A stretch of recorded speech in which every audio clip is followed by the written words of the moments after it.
Hi hello வணக்கம் welcome back to our channel Jayasrikanth kitchen and logs. இன்றைக்கி நம்ம வீடியோவில் பார்க்க போகிற ரெசிபி பார்த்தீங்கன்னா கேக் பண்ண போகிறோம் இன்றைக்கி. ஸோ இன்றைக்கி என்ன கேக் பண்ண போகிறோன்னா பனானா வால்நட் கேக் வந்து எக்கு போட்டு இன்றைக்கி நம்ம பண்ண போகிறோம். ஸோ ரொம்ப ஹெல்த்தியாகவும் இருக்கும், டேஸ்டியாகவும் இருக்கும், செம்ம சூப்பராக இருக்கும். ஓகே. ஸோ அதுக்கு வந்து தேவையான இன்க்ரீடியன்ஸ் எல்லாம் எடுத்து வச்சுருக்கேன். ஸோ தேவையான இன்க்ரீடியன்ஸ் எல்லாமே எடுத்து வச்சாச்சு. மைதா எடுத்துக்கலாம். நான் வந்து மைதா ஒரு கப் எடுத்திருக்கேன். இதுக்கு பதிலாக வந்துட்டு நீங்கள் கோதுமை மாவு எடுத்துக்கலாம், ஓகேங்களா. அதுக்கப்புறம் வந்து ப்ரௌன் சுகர் இல்லைன்னா வந்துட்டு நீங்கள் ஜாக்ரி பவுடர், அதாவது வெல்லம் பவுடரும் உங்களுக்கு வந்து கடையில் இருக்கும், அதை எடுத்துக்கலாம். அது ஒரு அரை கப்பு. ஸோ இது வந்து கோதுமை மாவு வந்துட்டு ஒரு கப்பு, அரை கப்புக்கு வந்துட்டு ப்ரௌன் சுகர், 1/4 கப்புக்கு வந்துட்டு பட்டர் எடுத்திருக்கேன். அன்சால்டட் பட்டர் தான், ஓகேங்களா. அப்புறம் அதுக்கப்புறம் பார்த்தீங்கன்னா பேக்கிங் சோடா, அது வந்து 1/2 டீஸ்பூன் தேவைப்படும். வெனிலா எசன்ஸ் ஒரு 2 ஸ்பூன்னு. நல்ல பழுத்த பனானா வந்து எடுத்திருக்கேன், வாழைப்பழம் எடுத்திருக்கேன். நல்ல பழுத்ததாக இந்த மாதிரி கலரில் இருக்கணும். நல்ல பழுத்தது வந்து டேஸ்ட் வந்து ஸ்வீட்னஸ் கொஞ்சம் நல்லாயிருக்கும், பேக் ஆகிறதுக்கும் நல்லாயிருக்கும். ஸோ அதனால வந்து நல்ல பழுத்தது வந்து ஒரு கப்புக்கு எடுத்திருக்கேன் ஃபுல்லாக. பாருங்கள், ஒரு கப்புக்கு எடுத்திருக்கேன். முட்டை 2 எடுத்திருக்கேன். தேவைப்பட்ட இன்னொரு முட்டை கூட நீங்கள் சேர்த்துக்கலாம், ஓகே. அதுக்கப்புறம் பனானா வால்நட் அப்படின்னும் போது வால்நட் இல்லைன்னா எப்படி, அதனால் வந்துட்டு ஆமாம் இருங்க, வால்நட் எடுத்திருக்கேன். ஸோ அது வந்து நல்லா சாப் பண்ணி எடுத்திருக்கேன் வால்நட்ஸ், அவ்வளோதான். ஸோ நம்ம இவ்வளோ தான் இன்க்ரீடியன்ஸ். நம்ம வந்து செய்கிற முறையை நம்ம பார்த்துடலாம். ஸோ இப்போ நான் என்ன பண்ணியிருக்கேன்னா 6 இன்ச்சு டின்னு எடுத்திருக்கேன், ஓகேங்களா. 6 இன்ச்சு டின்னு. ஸோ பட்டர் பேப்பர் ரெடியாக இருக்குது. நம்ம எண்ணெய் தடவி பட்டர் பேப்பர் அப்ளை பண்ணிடலாம் நம்ம. ஸோ இது ஃபுல்லாகவே வந்துட்டு பட்டர் பேப்பர் அப்ளை பண்ணுறதுக்காக எண்ணெய் தடவுறோம். எதுக்கு எண்ணெய் தடவுறோம் அப்படின்னு பார்த்தீங்கன்னா, உங்களுக்கு ஈஸியாக வர்றதுக்கு, கீழே அடியில் வந்து ஒட்டாமல் இருக்கிறதுக்கு தான் வந்துட்டு நம்ம பட்டர் பேப்பர் போட்டு எடுக்கிறது. அதுக்கு எண்ணெய் தடவணும்னா இன்னும் நல்லா வந்து ஸ்மூத்தாக வரும். ஸோ எங்கள் வீட்டில் பாருங்கள், அங்கே சக்கரை வச்சேனா இல்லையோ, நாட்டு சக்கரை அது எடுத்து எடுத்து எங்கள் வீட்டில் இருக்கிறவர் சாப்பிட்டுக்கிட்டே இருக்கார் என் பக்கத்தில் நின்றுட்டு, ஓகே. அதுக்கப்புறம் இதுக்கும் வந்துட்டு கொஞ்சோண்டு ஆயில் வந்துட்டு எண்ணெயை நல்லா தடவிட்டு வச்சிடலாம். இது பக்கத்தில் வச்சிடலாம். ஸோ இன்றைக்கி நம்ம வந்து அவனில் தான் செய்ய போகிறோம். ஆனால் அவன் பார்த்தீங்கன்னா 180 டிகிரியில் வந்துட்டு 10 நிமிஷத்துக்கு வந்து ப்ரீ ஹீட் பண்ணியாச்சு. இது பண்ண உடனே இதோட பேக்கிங் டைம் நான் சொல்கிறேன், ஓகேங்களா. அதுக்கப்புறம் ஸோ ஒரு பவுல் எடுத்துக்கலாம். நான் வந்து பவுல் எடுத்திருக்கேன். ஸோ இந்த பவுலில் ஃபஸ்ட்டு என்ன பண்ணணும்னு பார்த்தீங்கன்னா, வாழைப்பழத்தை இதில் சேர்த்துக்கலாம். பாருங்கள் எவ்வளோ கொள்ளுன்னு இருக்குன்னு. ஸோ கொஞ்சம் நீங்கள் பார்த்து வாழைப்பழம் சேர்த்துக்கோங்க. புழு பழுத்ததான்னு சொல்லிட்டு புழு இருக்கிறதே சேர்த்துக்காதீங்க. அதுவும் ஒரு உங்களுக்கு நான் சொல்கிறேன். அதனால் கொஞ்சம் பழுத்ததுன்னா கொஞ்சம் நல்லா பழுத்ததாக எடுத்துக்கோங்க. இப்போ நான் என்ன பண்ண போகிறேன்னா, ஃபோக் ஸ்பூனால் தான் வந்துட்டு மிக்ஸ் பண்ணிக்க போகிறேன். ஃபோக் ஸ்பூனால் தான் மிக்ஸ் பண்ணணும். ஒருவேளை நீங்கள் வந்துட்டு இல்லை என்னால் முடியல அப்படின்னா நீங்கள் மிக்ஸி ஜாரில் போட்டு ஒரே ஒரு அடி அடித்தா போதும். ரொம்ப அடிக்க தேவையில்லை, அப்படியே பேஸ்ட் மாதிரி எடுக்க தேவையில்லை. ஒரே ஒரு அடி எடுத்தாலே போதும். இந்த மாதிரி பண்ணால் இன்னும் கொஞ்சம் ஈஸியாக இருக்கும். பழுத்தது இல்லையா, சீக்கிரமாக ஆகிடும். ஸோ இது வந்து நல்லா நான் வந்துட்டு ஸ்மாஷ் பண்ணிவிட்டு காட்டுறேன் உங்களுக்கு. ஸோ நல்லா வந்து ஸ்மாஷ் பண்ணிவிட்டேன்.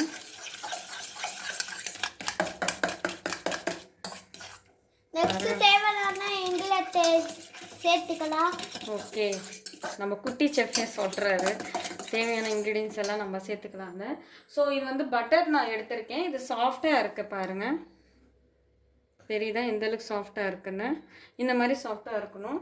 ஸோ இந்த பட்டரும் நம்ம இப்போ இதில் சேர்த்துக்கலாம்.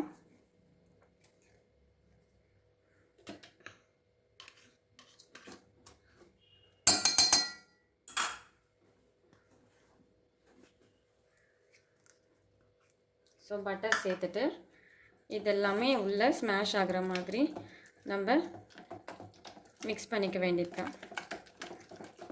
நல்லா மிக்சிங் ஆகணும். இதோட வந்துட்டு நான் வந்து ப்ரௌன் சுகரையும் நான் சேர்த்துக்கிறேன். ப்ரௌன் சுகர் இல்லைன்னா வந்து நாட்டு சக்கரை, ஜாக்ரி பவுடரும் நம்ம சேர்த்துக்கலாம் இதில்.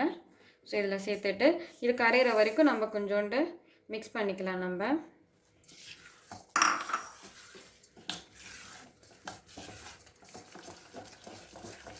நல்லா ஒரு தடவை நல்லா கம்பைன் ஆகிற மாதிரி மிக்ஸ் பண்ணிவிட்டு உங்களுக்கு காட்டுறேன். ஸோ இப்போ நல்லா வந்துட்டு மிக்ஸ் பண்ணிவிட்டேன் பாருங்கள், அவ்வளோதான். இப்போ இதில் வந்துட்டு நம்ம முட்டையை வந்துட்டு ஒன்று ஒன்றா நம்ம சேர்த்துக்கலாம். அதுக்கு ஃபஸ்ட்டு வெனிலா எசன்ஸ் 2 போடணும், 2. எஸ், இதெல்லாம் எக்கோட ஸ்மெல்லு ரொம்ப பண்ணிட்டோம். எக்கோட ஸ்மெல்லு 3 போட்டிங்கன்னா ஓகே. அதுதான் வெனிலா எசன்ஸ் சேர்த்தாச்சு. இப்போது முட்டையை அடித்து சேர்த்துக்கலாம். ஒரு முட்டை சேர்த்தாச்சு. அண்ட் வந்துட்டு இன்னொரு முட்டை. இன்னொன்று முட்டை போடணும், 2 முட்டை போடணும். எஸ், ஆமாம், 2 முட்டை நீங்கள் சேர்க்கணும் இதில். ஸோ அப்போ தான் ரிச்னஸ் நல்லா கிடைக்கும். ஸோ சேர்த்துட்டு இது ஃபுல்லாகவே கம்பைன் ஆகிற மாதிரி மிக்ஸ் பண்ணிக்கோங்க. எதுவுமே வெளியில் தெரியவே கூடாது, இன்கார்பரேட்டாக இருக்கணும். ஓகே, அதாவது பிரிஞ்சு எதுவுமே தெரியக்கூடாது. ஸோ இப்போ ட்ரை இன்க்ரீடியன்ஸ் எல்லாமே இப்போ நம்ம ஆட் பண்ணிக்கலாம். ஃபஸ்ட்டு வந்துட்டு சீவ் பண்ணிக்கலாம். சீவ் பண்ணுறதுக்கு மைதா, அதுக்கப்புறம் பேக்கிங் சோடா சேர்த்துக்கணும். Yes, baking soda half teaspoon சேர்த்துன்னு நல்லா சலிச்சு எடுத்துக்கலாம். ஆமாம். ஸோ சலிச்சு எடுத்தாச்சு. சலிச்சு எடுத்ததுக்கப்புறமா இதை நம்ம மிக்ஸ் பண்ணிட்டோம்னா முடிஞ்சிச்சு. So cut and fold method தான் எப்பவும் போல். மிக்ஸ் பண்ணி பேட்டர்.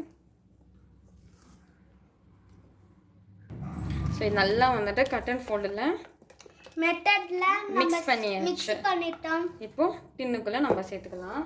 அப்புறமா அவங்க ஸோ டின்னுக்குள்ளே சேர்த்துடுறேன். ரொம்ப தப்பா போடாதீங்க, மாட்டி போடாதீங்க. ஸோ அவ்வளோதான், நம்மளுடைய பேட்டர் ரெடி. டின்னுலேயும் போட்டாச்சு. பேக் பண்ணி எடுத்துக்க வேண்டியது தான். ஸோ இது வந்து 180 டிகிரியில் நல்லா டேப் எடுத்துக்கோங்க. இது வந்து 180 டிகிரியில் வந்துட்டு ஒரு 40லேருந்து 45 நிமிஷம் வந்து நம்ம பேக் பண்ணி எடுத்துக்கிட்டால் போதும். நான் இதில் கொஞ்சோண்டு வால்நட்ஸ் போட மறந்துட்டேன். நம்ம வந்துட்டு இதில் மேலே கார்னிஷ்காக வால்நட்ஸ் போட்டுக்கலாம். ஃபைனலாக நம்மளோட கேக் ரெடி ஆகிடுச்சு, கூலிங்காகவும் ஆகிடுச்சு. ஸோ இப்போ நான் என்ன பண்ண போகிறேன் அப்படின்னா, இதை எடுத்து டிமோல்டு பண்ண போகிறேன். ஸோ டிமோல்டு பண்ணதுக்கப்புறமா பட்டர் பேப்பர் எடுத்துடலாம்.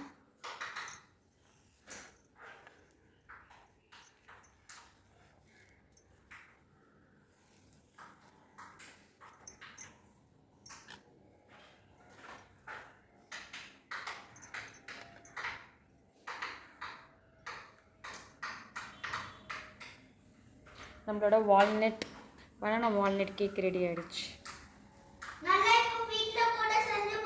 ஸோ நீங்களே வீட்டில் ட்ரை பண்ணுங்கள். ட்ரை பண்ணி எப்படி இருக்குன்னு சொல்லுங்கள். மறக்காமல் நம்ம ஜெயஸ்ரீகாந்த் கிச்சன் அண்ட் வ்ளாக்ஸ்க்கு